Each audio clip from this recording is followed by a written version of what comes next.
Right then, you crazy cats, we are now getting on to a subject that I cannot stress enough the importance of, and that is keyboard shortcuts. We are now at point 8 in our course, and as you can imagine, I've screen recorded and will continue to screen record everything I'm doing, and then what I do is then I bring all those screen recordings into a separate Premiere Pro project. I quickly edit up times where I've had to cough, times where I've had to pause, and I bring them all together, and then I export those individual clips. Now, I didn't realize, I thought I did, but maybe I didn't realize just how much I use one particular keyboard shortcut. And it's obvious. It's the cutting, it's the splitting tracks keyboard shortcut, and I use it so much. And the key that I use generally is the backslash key. Let me get a picture of a keyboard. In fact, we can get that up by bringing up the keyboard shortcuts. Let me just bring this up first, just quickly, and then I'll talk you through how to get it up in front of yourself. But first and foremost, here is a keyboard that shows all the different shortcuts, kind of, that already set for you. Some of them I use, some of them I've never used, and yeah, I can actually see one. I've tried to get rid of all my keyboard shortcuts, but I can see one that is still there.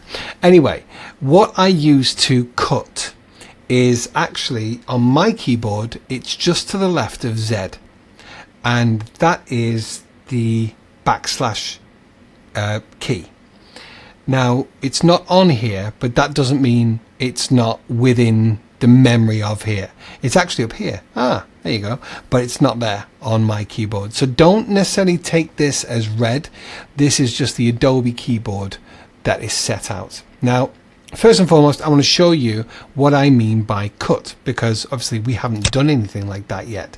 So I'm going to be running a lot of keyboard shortcuts at you from now on, and I'm going to say as often as I can, there you go, Control and S, thank you for the update, for the autosave. I'm going to say them when I can remember to say them, and I really hope I do, but apologies if I don't remember all of them. But I'm going to zoom into this part, and to do that I'm holding the Alt or Option on a Mac and scrolling up on my mouse wheel. Now, if you're on a touchpad, that would be Alt and 2-finger up or down to zoom in or out. I think some of them do a pinch to zoom as well.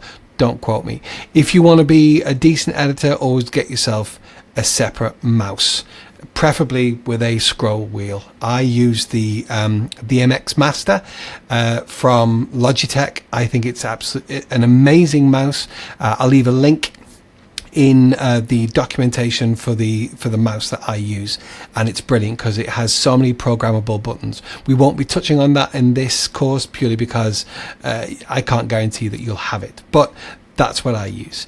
So I'm zooming in, Alt or Option on a Mac, and scrolling up to just give myself a little bit more room here. I can then scroll up or down to move down the timeline. I also have a thumb wheel that I can do that with. But yes, so that helps us to go up and down the timeline. You can also grab this little playhead and move it around to go up and down your timeline. Don't worry, we will cover this again. I'm just trying to get you a little bit at least used to it, just to be able to explain what I mean by cutting. It's not cutting, it's not a cut, it's a split, because obviously cut, copy and paste still exists in this world. If I selected this, and what's the keyboard shortcut for cut, copy and paste? Even in Word or anything, it's Control and X to cut. Now if I cut this, it's got rid of it. Yeah, that's like what you cut and you copy and you paste. So I'm going to Control and Z to undo that. So we don't want to cut it, we want to split it. And now a lot of tutorials that I see, they'll bring you to a certain point and go, okay, so split that. So you come all the way up here, and you already know how little I like to be moving my mouse around. But they use a razor tool. Remember in the old days, or if you're not young enough to remember that, congratulations. But they used to splice with a razor and splice the tape. So we still have elements of the old world of tape and film here. So we have a razor tool, and that then changes. You see how here's my cursor? It now changes to a razor. And you come down here and you click there, and then you've got to go back up here and click there to go back to your selection tool, and there you are, split. Control Z to undo again. Now you can do it quicker.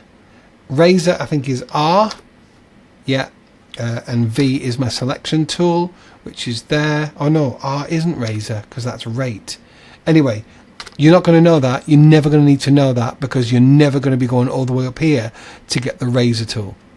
So the keyboard shortcut is Control and K. Look at your keyboard. How much of a pain is that to hold down Control and hit K and to cut that? Now we don't want to do that. I will explain with regards to highlighting clips and clips that are active and clips that aren't, but just follow me and do exactly what I say right now, and I will set you up for success. And I know that sounds completely twee, but that's what we're going to do. So we're going to create your own shortcuts.